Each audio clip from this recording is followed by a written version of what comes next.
Bracket racing isn't just what we do, it's who we are. It's how we identify ourselves. What does bracket racing mean to me? It's my life. It's where my people are. My idols, my family, my friends. Bracket racing is life. Bracket life.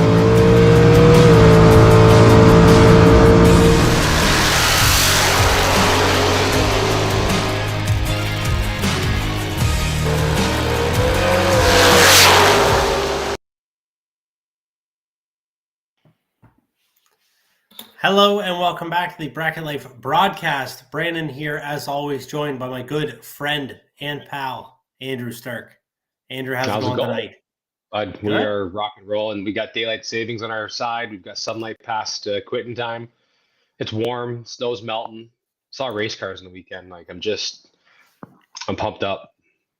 Yeah, I'm ready. I was going to lead off the same thing. Like daylight savings, when it hit and it jumped forward, I wasn't ready. That really messed up my Sunday. You know, it just is what it is. But yeah, then we went to work yesterday, came home, and I'm like, it's not dark. Yeah, this is unreal. You know, yeah, it's revitalizing. Like you can actually go to the shop. I would come home like I'm done with the day, and it's dark out. I was like, no, man, we can go out and still do things, and that's. Exactly. I had the motorhome running today. I put a charger on it last night, little, trickle charger, and then went out there at lunchtime today, had it fired up, ready to go. I'm like, let's go. Oh, yeah. We're going racing. Just hook the trailer up, find a car, and let's roll, right? Yeah, exactly. There's enough race cars over there across the road. I should be able to find something that I can make work. Piece something together. Exactly. So, Andrew, you talked about, we'll dive into Canadian Countdown. You talked about seeing some race cars on the weekend. What's that all about? Where were you? Well, we were at the Motorama show at the International Center in Toronto. So we did our drag racing night of champions. We had a good turnout. Only a few people couldn't make it. We had Mike Chenier showing up all the way from Gatineau, I think where Mike's from, right? So I wanted to make sure I got that right before I put my foot in my mouth completely. But great time. Had some significant show up on for the race car side, like drag racing side. All the racetracks around our neck of the woods, Grand Bend, St. Thomas. We had Toronto Motorsports Park. Shannonville was there. Neat plug for Shannonville, just for the heads up. Chuck was showing me Fram. They've got a neat device that they're going to use this year that broadcasts the PA system over the internet. So now you don't need the radio per se. You can get your listen to Shannonville drag racing as well as others that have signed up for it through an app on your phone. So now it doesn't matter if you're within radio frequency range, Fox viewing position type stuff. You can get it anywhere, anytime. So I was rather intrigued by that. A couple of tracks up, I suggest my way. I keep saying our way, but that's a big part when you're talking about Canada.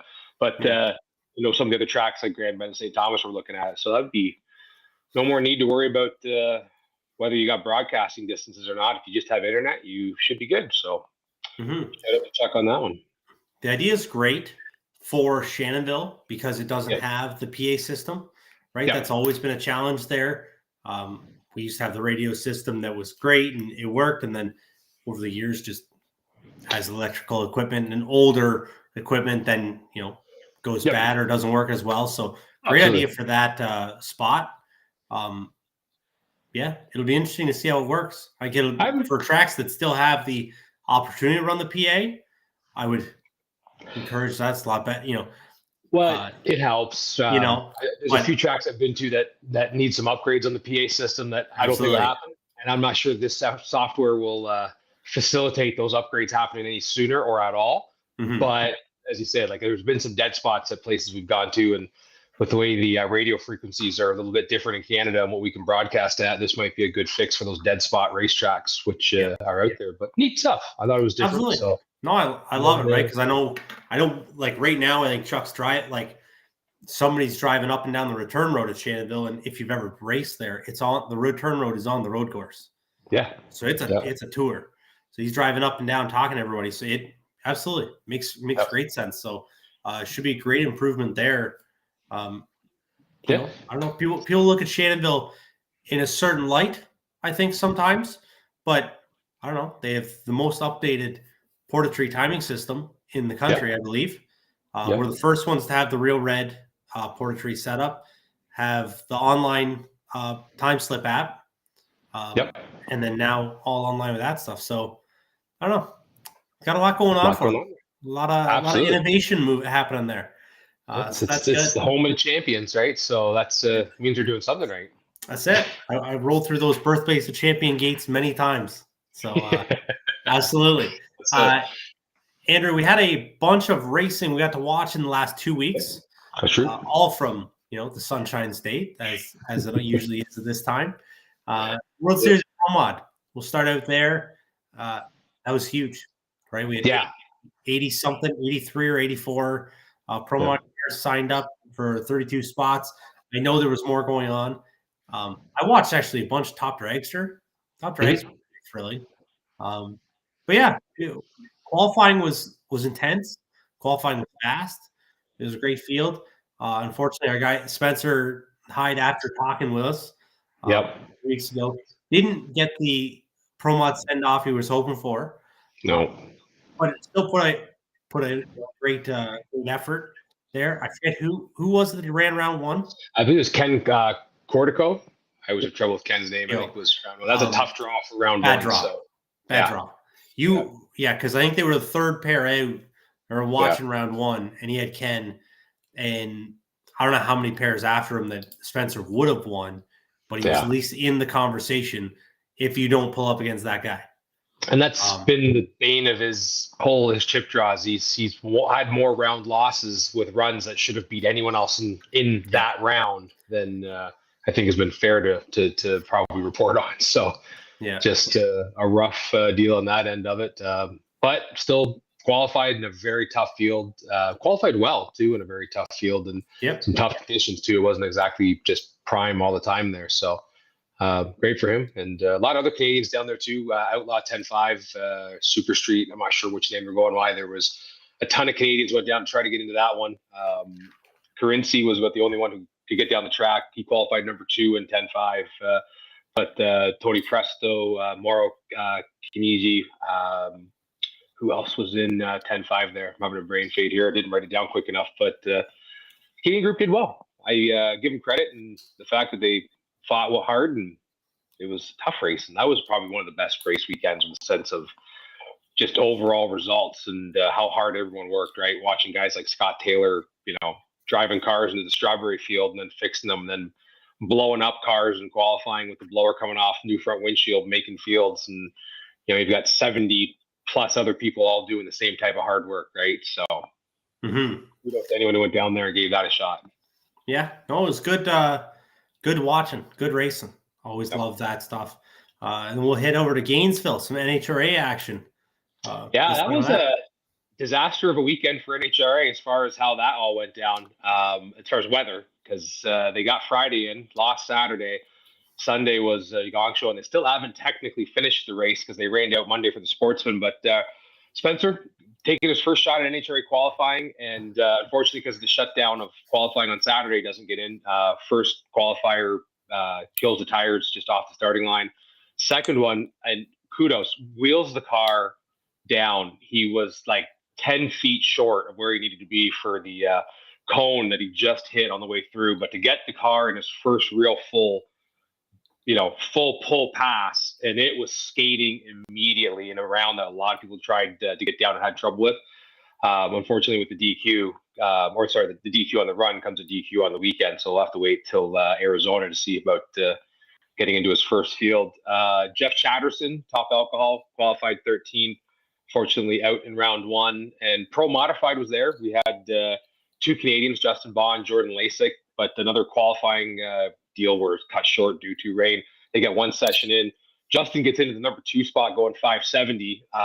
New livery on the car, Al and Abby Racing.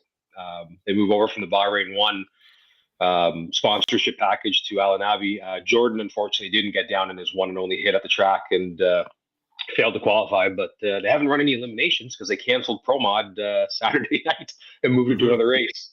So eliminations on Sunday were interesting, to say the least. That first round, I've seen better tracks at no prep racing based on some of the overhead shots I saw that the top fuel got in that first attempt. That was that killed my NHRA bracket, I'll tell you that. So what can I say? Yeah. That was Gainesville. Yeah, absolutely. And we will wrap up our Canadian countdown, not necessarily Canadian news, but news nonetheless worth talking about.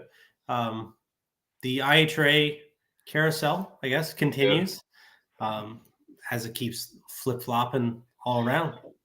You don't need to subscribe to any sort of, the stories or the daytime soap operas. Just follow the IHRA. And I say this with a genuineness that I don't want to see this, I never want to see an organization go down, right?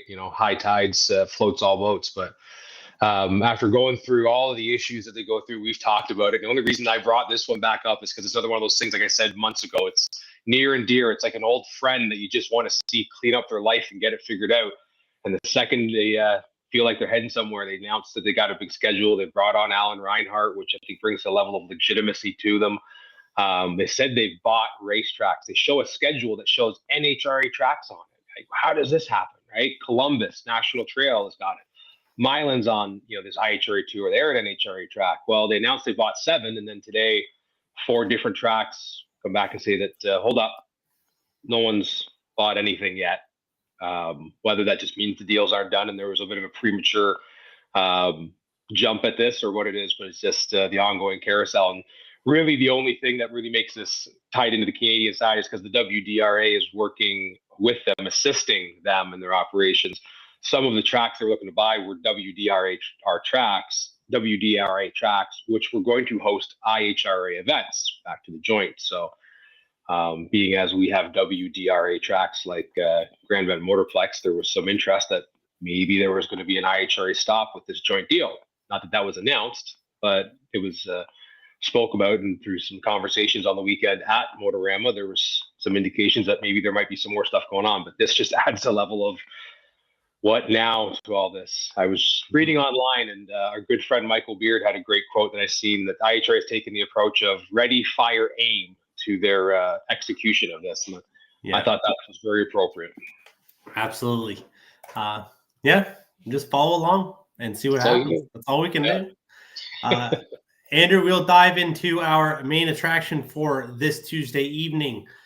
Looking forward to this. We've had, a lot of great big guests. We've had a lot of great racers and talk to them about their racing experiences and things like that. So now we're going to talk about a racing promotion that you can go race at. We'll close to bring home. them on. Absolutely, close to home. Antoine, JETT, Matt Richeza, great to have you both on here. Thank you for taking the time and joining us. Appreciate it, guys. Appreciate it. Definitely appreciate you guys. Absolutely. So these two guys from JETT Promotions, this will be their second official event coming up, the lineup triple 10Ks, June 6th to 8th at, Antoine, I'll let you hit that. What's it called again? Kuhnle Motorsports. There we go. Yes, absolutely. We're still getting that. The old Thompson racing. Yeah, absolutely. So thank you guys for joining us. We appreciate it, taking your time to do this. And good for you guys trying to put on these events here close to us, Canadians.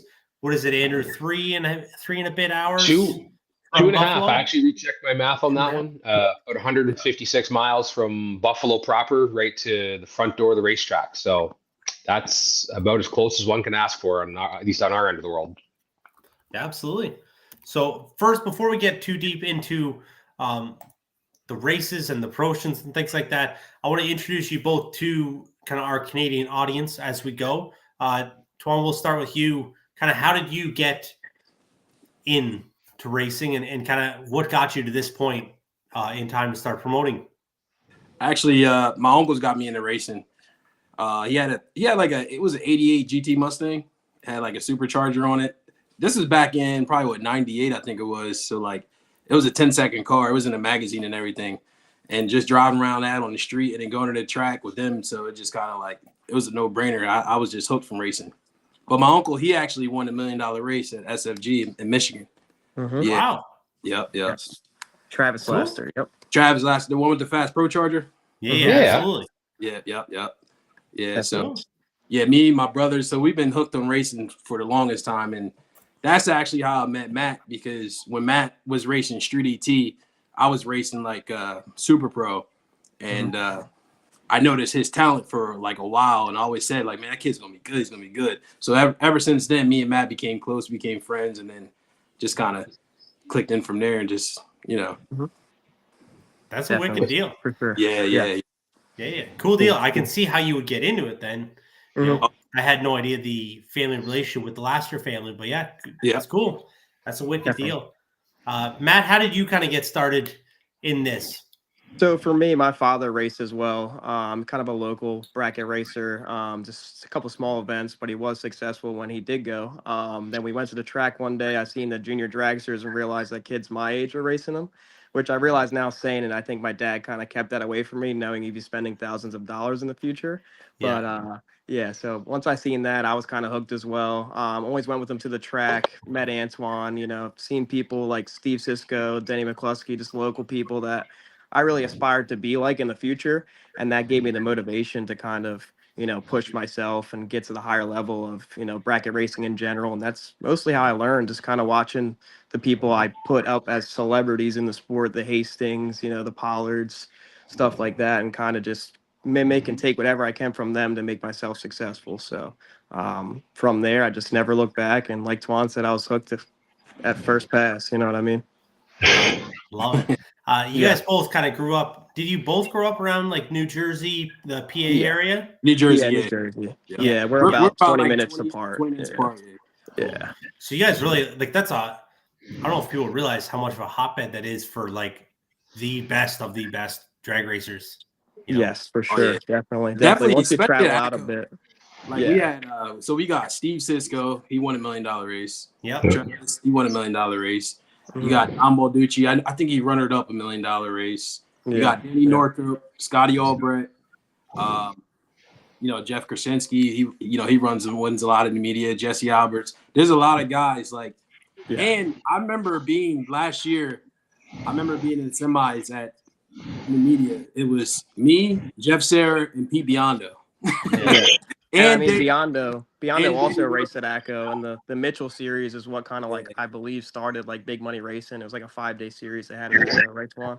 That kind of took off, and all the bracket racers would travel to that. So I feel like New Jersey was kind of a little bit of originator of where big money took off. So I've heard lots of big things there. We talked before the show about Frank Mark and our experience with him kind of growing up. Right, he's always around Luskville and always has stories of ATCO and what it was like, in its prime when it was, the spot to race and where everybody was.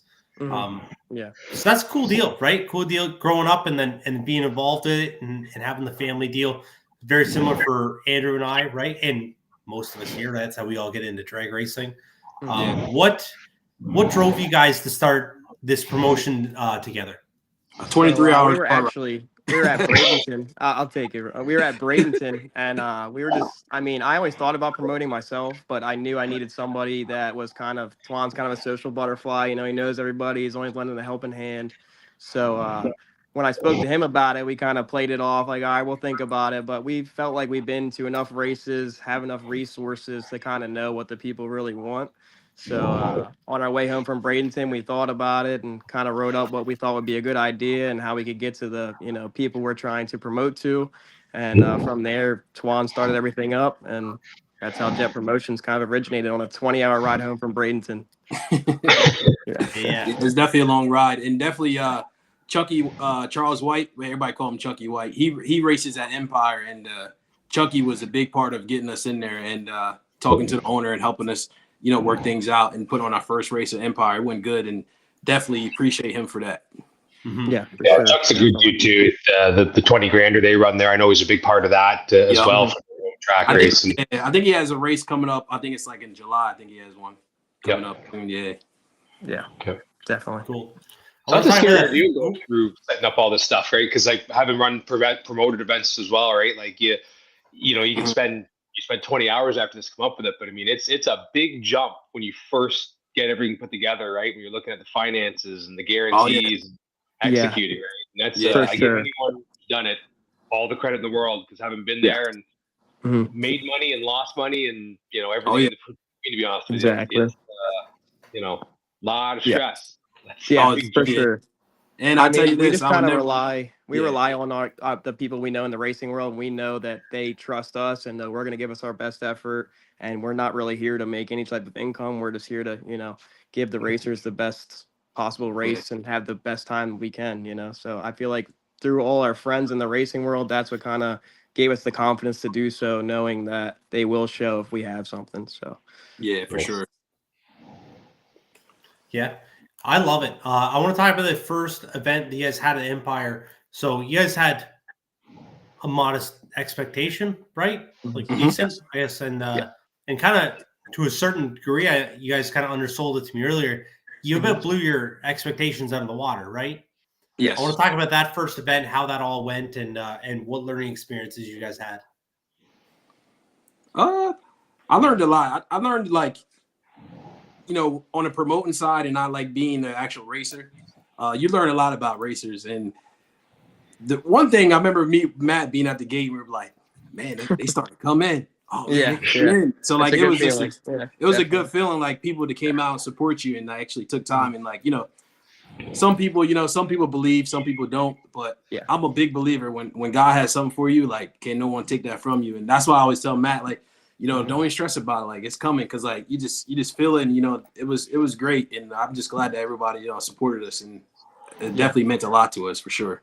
Like you said, we had 150 is obviously what we expected to do full payout. Never being the Empire ourselves and not exactly knowing a ton of people in the area. Like I said, I live in the South now, and we kind of travel down south for most of the big races. We didn't know exactly how it would turn out, but when we're sitting at the gate and the people kept rolling in, and we knew what we had to offer for Top Bulb and the foot brake racers was something that should bring in a crowd. We were definitely, ecstatic when we seen the numbers at the end of it. So that's just the beginning. We're looking to definitely build on top of that. Yeah. Was that a similar setup to what you guys are planning to do now? You triple tens or almost identical. We're looking to have more, definitely, smaller. Like we had some type of time constraints like curfew, or we didn't get all the Gamblers races in we planned. So we're looking to have a little bit more opportunities for people to race, fill out the day. And it's the same setup for foot brake, the four grand to the no box winner with the the purse going up with every entries. But I foot brake myself, so I told Twan I'd like to have that, because if I wasn't promoting the race, I'd love to race in it and have that structure. So it's definitely a good thing to offer there too. So no, I think that's a great way to frame this unit. Let me just bring this. There we go. Bring the flyer up for everybody to see that is checking this out or interested in seeing what it's all about. So Friday, Saturday, Sunday, triple tens, $400 weekend entry. Can't complain about that. For Canadian dollars, I don't want to convert it for everybody that is paying attention. But that's we'll figure that out, right? You can make that all work. Something I was looking through here, and you just talked about it, the kind of progressive no box purse that comes into play. Reading through that, it's a wicked idea, right? Because it's the same entry as the box purse would be, or regular main Yes. event. And then as the entries then go up, you're increasing this by $1,000 increments every 15 cars, And give or then- take 20. Not only that, you're also getting the same round money as the main event if you were to lose. So we'd had Tim Fletcher, I believe, won last year the 4K bonus, and then was put into the main event at I think 4 cars. Ended up getting runner-up, was it? So he actually made out better than the winner of the 10 grander. So it pays off if you can hit the bottom. You might as well give it a try. But yeah, it's definitely, I would say, one of the best deals in no box racing. Yeah, I think out of 2 days, didn't 2 no box winners win? Yeah, they made it to the finals. I believe. Final, That's yeah, the big final. one. But yeah, once the no box field, since the field was so large and no box, by the time you get to the end of that, you're pretty much thrown into the split of the main race. So you're collecting a little bit more than 4,000 in the long run, So Yeah, That's a great deal. They're really running with house money at that no box side, right? Like you exactly. can, however you make that deal, if you do make a deal on the no box, put that in your pocket, roll into the main side of the event, and all of a sudden now you're still in for the main money, and you've got the weekend paid for, right? In Oh some yeah, capacity, times right? So times a it's, few. Yeah. love this concept, love this idea. See a lot of other events, it's very successful. It's helped grow a lot of no box stuff. You guys done a great job promoting, this aspect of it. That was the first thing I picked up as the occasional no box guy that I am. So that's Awesome. a great Glad deal. to hear that for sure. Yeah, definitely. That's our goal here. So, like I said earlier to you guys, we're kind of just trying to appeal to the everyday bracket racer, make it affordable, affordable round money. The first thing I do when I go to a race is look at the round money and see what I got to get get my money back. Obviously on a budget, like I would say most of us are. So I look at when I can get my money back, and if it makes sense for me to even, you're not going to win them all. So you got to see where you're going to get to, how you're going to make your money to have a good weekend at the same time. Yeah. That makes sense. I want to look at the 64 car shootouts. Do you have, when, this is just a side curiosity, look at this. When do you guys start taking entries for that? Is that something that I need to let you guys know that, we're in now, or what? So what we do is, to make it fair, what we do is we'll make a list before the actual race comes up. So if it goes over 64, we'll draw out of a hat. Yep. To see if, so we'll draw out a hat so it's fair and everyone get a chance. So basically, we'll probably do it maybe 4th or 5th round of the other race, because if those people are still in, they're not going to get it in the 64. Yeah. So it's fair, and then everybody, and then what we could do is, if we have enough door cars and we have enough dragsters, we'll split it 32 and 32 so they could be separate. Yeah. But when we went to Empire, it was probably, how many dragsters we had, Matt? Probably total there was not a lot. I'd say like 10, 30 max. Yeah, 30. It wasn't that many at all. My numbers are off. But it wasn't that many dragsters at all. It was all door cars. Yeah. Funny split out that sort about New York. It's a heavy door car laden area, right? Yeah, so we learned that for sure. Yeah. Yeah. Crazy.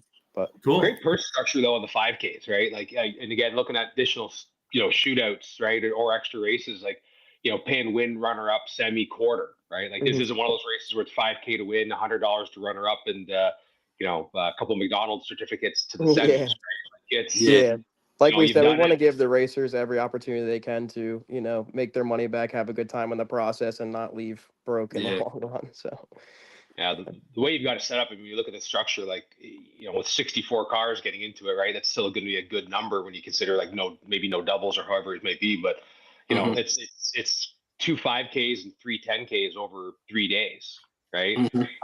That's just, that's a ton of racing, right? Ton of shots at getting first rounds and in on it, right? And that's in self worth the drive, regardless of where you're coming from, because there's no lack of shots at round 1 here by the looks of it.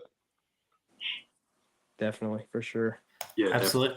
I was doing some quick math here, because if you enter everything and then buy back all 3 main event races, I believe you're $1,100 for one entry. Like, that's not bad, right? Yeah. It's not a bad deal for 5 races.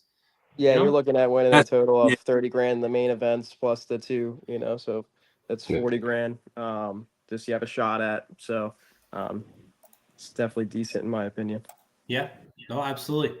I love the structure. Is there any, I don't know, we've talked about the race now. Now Now I want to talk about where you're racing. Kuhnle Motorsports Park, right? We got that one now. Yeah, looking through. That's a track, Andrew, we've talked about this leading up to our conversation with you guys. Andrew, I don't know if you've been there before, but you've definitely heard of it, Thompson Raceway or whatever. You guys, there's a lot of changes now, newly acquired owners and whatnot. So let's talk about some updates to the racing facility. Yeah, so like the Kuhnle brothers, they bought the track back in, it was a 2021. And they knocked down all the stands. They added all new stands that fit 5,000 people, like aluminum stands. And what they're going to do is, so instead of where you have to back up into the water, they're going to push the starting line forward so people could just pull in. And starting at the end of May, beginning of April, they're going to put an all new timing system. Because I know before they had a couple issues, like, it'll be like a flute one round where it is a timing issue, but now they're going to put an all new timing system, so like it won't have that problem anymore. Yeah, I mean, we obviously know how important it is when you're spending that amount of money and you're trying to make that amount of money to the factor of the timing systems. It's not something you want to think about. So we ensured before we even decided to have the race here that'd be taken care of, because it was a concern of racers in the past. So they assured us that'd be taken care of with all new system. They have all new blacktop. They're fixing the burnout box to make it more accessible. And like Tuan said, they're adding grandstands as well. So it's definitely looking up, and they're looking to put themselves back on the map as well as JETT Promotions at the same time. Yeah, and they also put in new lighting in the track too. So like even in the shutdown, it's gonna have new lighting down there. So obviously you can see a little better. So They're definitely doing a lot of upgrades, and they definitely want people to come and support, because like they're trying to turn things around too. So and it's good for us too, like working with them, because then we get opportunity to work together and try to make things Yeah, we both have the same mindset of growing as a business or company, and they're on board with that as well. So we're looking to work together and build what we can with what we can.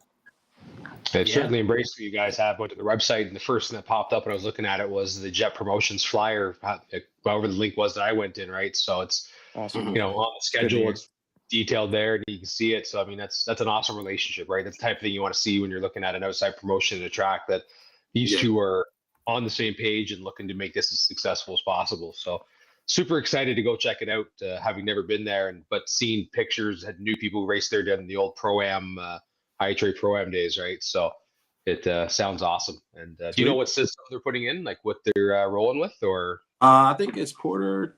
Yeah, Porter Tree. I think Tuan, you have the information. It's Porter Tree. Okay. Yeah, it's all new Porter Tree timing system. It'll be installed at the end of March, early April. Excellent. Yeah. Sounds good.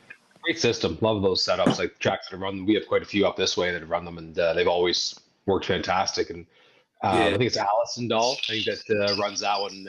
Like they've had a chance to talk with them, and like real attention-oriented people, right? If there's an issue, they catch Doug it. Dole, Allison. Yeah, Doug and Allison, definitely. Yep. So cool. Awesome. That's a good deal with that. Sweet. Yeah. No, it's a great setup. I'm glad that you guys are putting this on. I talked about it a little bit before when we started, right? Everybody knows the big promotions, right? Everybody knows the flings. Everybody knows what Peter and Emily are doing, and Kyle, what they had started and what it's grown to. Different promotions come and gone, right? Little stuff, but grassroots dudes, a couple of younger guys, they're really getting into this and love everything that's going on, right? Love the sport. And it seemed like you really enjoy putting on the races to this point. I'm excited to see where it goes for you guys. It's great to have you as somebody putting effort on, right? I know it's a lot of work, it's a lot of effort and time and money and a huge risk, right? I don't think people take into account the risk that you guys have on this event. Lots of factors we all know, but great for you guys to be doing this. Yeah, it's definitely a great experience too. Like I didn't tell no one this, but I remember so when we finished the race, there was a shootout, and it was Dominic and Kristen. And I remember Dominic was racing Kristen's car, and I believe that was her mother's car, and her mother passed away. And when he turned on that last wind light, and when she like turned around, and like I felt like the passion that she had for him winning that car. And then like when he got out and at the winner's circle, and like they teared up, and I didn't tell Dominic this, but man, when I went to that motorhome, I balled up. Oh man, that was I was there for proof. I remember that. Yeah, like it was a real good experience to know that you could bring that joy to someone because of something that they went through. Especially like, in the racing world, like that's why I tell everybody, like, racing for me is fun. I love racing. So it's like I'm not in it for the money. Like, I work a lot. I'm running every single day, running my business, and for us to, just connect with people and put on a great race, that's what we're doing for. So like, it's not for us, it's not just, oh man, what can we do to, we don't worry about what other people are doing. That's why we focus on what JETT Promotions is doing, because when you try to keep up with certain other promoters, that's where I feel like a lot of promoters are getting lost, because, we all have a lane. So it's like, once I focus on what I'm doing, everything else will fall in place. Yeah. No, I love it. And then we've, I don't want to say it's gone away, because I think in your guys' area we talked about, right? Mm-hmm. Like, a 10K could be, just a regular Saturday, Sunday bracket points program, depending on the number of cars. Kind of the northern area, right? Maybe not as frequent to that. Not just in Canada, but right, like the northern states, not as many massive races kind of every weekend, but good to bring it there. And you are right, like there is a lane for that, right? You go to the 10Ks with a certain expectation, like we're not racing at Bristol, or we're not racing at whatever, Las Vegas, and we're like that mega, mega track. But you're going there for a great kind of more grassroots experience. You know what I'm saying? Exactly. Yeah. I just wanted to feel like you are welcome. You're not just another racer. You're, we're all just here to have a good time together. So that's what we're trying to appeal to. Yeah. And it gives me that, like, the vibe of like New Media Dragway. Like, they have like right now, it's like, if you don't leave your car at New Media Dragway, I don't know why, because they have like every race, like literally every month you can race somewhere, there. And so my cars will be left there this year, because you really don't want to have to travel much, because they got points races, they got money races, they got it all. And plus, it's a great family, and they let you leave your car at the track, and they're easy to deal with, they're funny, and I'll definitely be there this year for sure. Checks all the boxes for a type of company and people you want to support, right? Yeah. Who are supporting what you want to do, and that's the big thing about that when you take this. And you hit the point earlier there when I was talking about that, what reason you do the promotions and things is a lot of this is built on building great experiences, right? That turn into great memories, right? Winning 10,000 is going to be one person's great experience, but if there's 220 other cars there, there's 220 other great experiences to be made, even though the one on that day. That's when you have that mentality, like that's the type of place, I like to go race. That's the type of place that, I want to support, because reality is that there's one person going to be left in the winner's circle at the end of the day. But, when you can have a whole group create memories all day long, or create great experiences, or meet great people, like Antoine and I met at a race, right? Basically at Bristol, essentially, right? And wasn't, I don't think, I won't speak for you, but certainly wasn't one of the best races I ever been to, but had a great time at it. Oh yeah. It's memorable because of that, right? So, those type of things are important. Everything for a reason. And just like at New Media, you get a chance to race Pete Biondo. So it's like, that's pretty cool too. So it's like, to me, Pete's one of the greatest racers. So like, just be able to pull up on him and say I beat him is a cool thing. Like, Yeah, definitely. No, I love it. So that's what these guys got lined up. Wish you guys the best of luck. We'll see what happens. Appreciate it, man. I'm not telling you that I'm gonna be there, but I'd really like to be there. We'll see. Awesome. Appreciate it, man. Yeah. We got I'll let you try. I drop the easel. You coming in? What's that? Sorry. I'll let you drive the easel. You coming in? Oh, geez. My odds went like way up. Right? I was just going to tell you, there's two different routes here. One, Twan's got to come from somewhere, towing something to this track. So if there's a dragster variable. Two, I got two hot rods going down. Unless there's a rule about how we double these cars up, there's at least one roadster or one door car with your name on it, Brando. So just throwing it out. There we go. There you have it. I love the idea. Out, man. Yeah, I'll tell you this, man. I want to let Antoine know that I got a helmet that is going to match that Ezel dragster. So it's gonna look real good sitting in there. Just so we're clear. But you know, I'm open to anything. I've never been picky about what race car I sit in. I'm the same way. I like when I first started racing, I didn't have my own car, so I used to race anything and everything. Yeah, and the one time I let Matt race my Grand Am, he blew the transmission. Yeah. Or every time I race Swan's car, I break something apparently. But they all been in the winner's circle, I think. So yeah, can't complain about that then. Yeah. I got a lot of spare parts. I could make a deal like that work, right? If we're hitting winner circles and we're breaking parts on the way there, it's worth it in the end.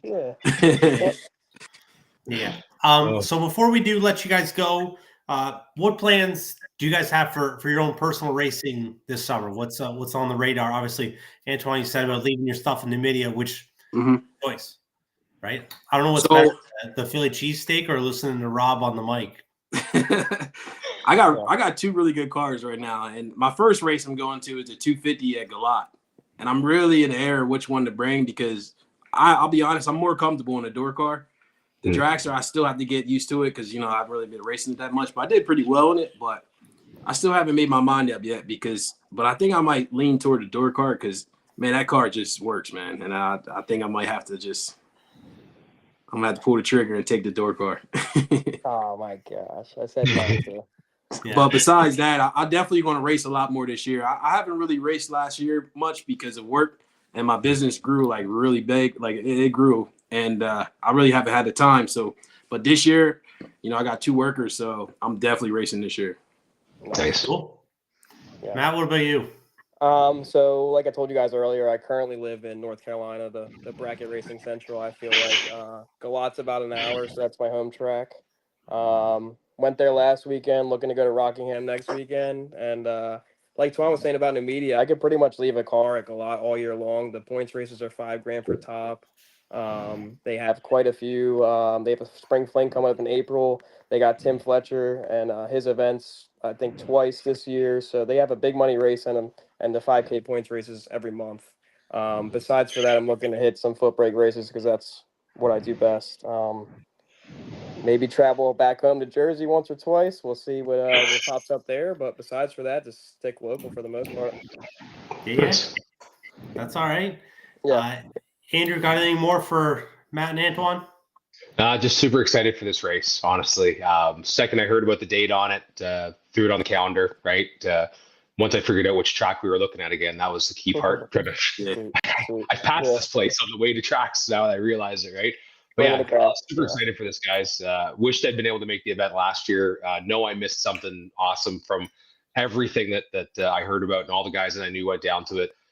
So it kills me a little bit, but I'll make up for it when I get there this year to Kuhnle Motorsports Park. But yeah, super excited for this for you guys. So really looking forward to it, and hope we get a good turnout. Would love to see a bunch of Canadians go down because it's not far. Dollar does not in our favor. I was going to say something else.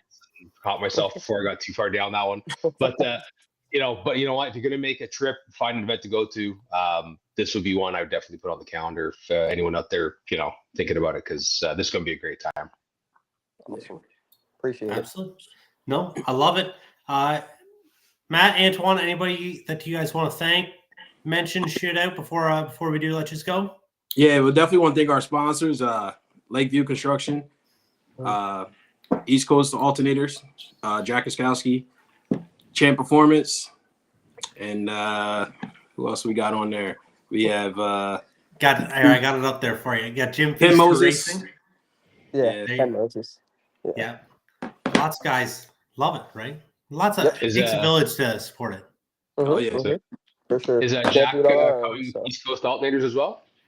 I'm not sure. I'm not sure his plans yet, but Jack is great, man. When I tell you, when I was in Bristol, like when I had a starter mess up, it wasn't one of his starters. And let me tell you something, my man Jack was over there in 2 minutes and had it on in 5 minutes. He's great, and he's he supports the racers. He actually won the 250K at the 500K at the Spring Fling.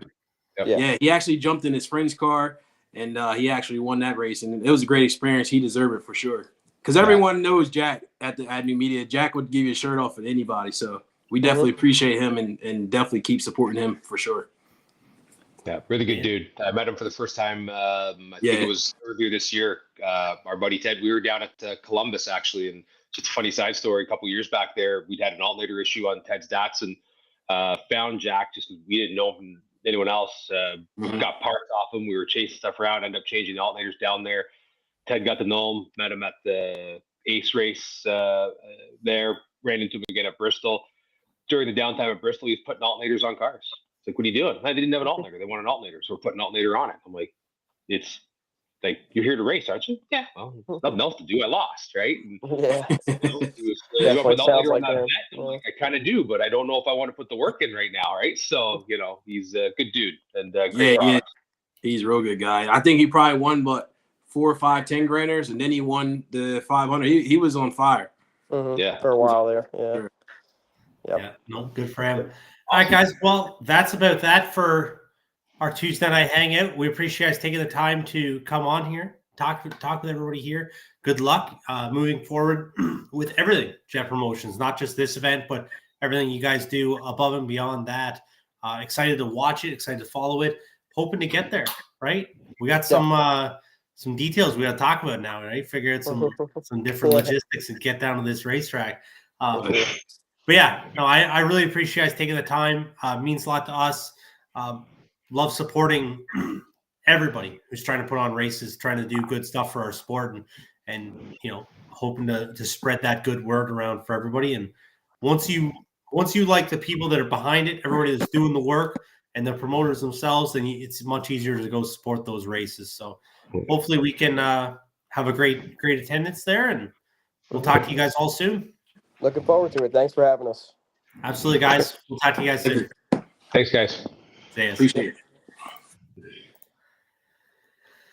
Oh, Andrew. Yes, sir. Good looking event. It was a good interview, good little conversation there. I don't know. It really doesn't feel like we just met those guys, or myself, met those guys just, half hour before we go online, right? Yeah. But, that's how racing is, right? That's how the racing community is. We're all pretty similar. We all just like time with race cars, and that's it. And I love the idea, right? Just coming up with it. A couple of buddies try, on a long road trip. I got this idea. Let's, okay, well, what about this, and this, and make all your notes. All right, well, let's do it then. Racers putting on races for racers, right? Yeah. They get it on, what they like, what they've seen, what they've experienced, right? And they've got their mind in the right place, right? How do we put on the best event, best experience, right? We want everyone to have a good time with this. So it's, they said their first event at Empire, heard nothing but awesome reviews from everyone who went to it, and said they had a great turnout for a first event. I know they're going to do great here. Ohio's, great racing state, but what a great draw. You got PA, New York, Michigan's not far. Ontario's right around the corner. So no reason why this shouldn't be a big race when we get to Kuhnle Motorsports Park. Yep. Absolutely. I keep saying it to remind myself. Yeah, to remember what it actually is. Yes. Yeah. I'm trying to get away from Thompson. I feel bad. Yeah. I looked it up just as we were doing this. I got 7 hours and 8 minutes from the house down there. That's not bad. That's not bad, right? We drove farther for less. Well, I was gonna say pedal hopper airplane to Cleveland might be able to pick you up pretty quick too. That should be easy, right? I can't see that being right. I'll figure out where what the best route is, but hey, well, you know, get to Buffalo. Interstate goes right by the airport, bud. So just saying. Right? That's it. All right, guys. Well, thank you guys all very much. Thanks, Antoine and Matt, for taking the time joining us. Everybody else that was thrown in the comments. We were warned about some friends, right? Dive into the comments, and you guys showed up for those guys. So gotta love the sport.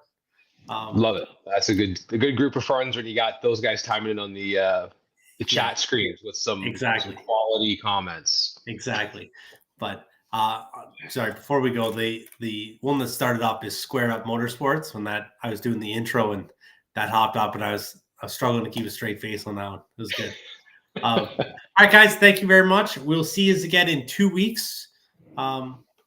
Starting to get closer, man. Springtime's right around the corner. I can feel it.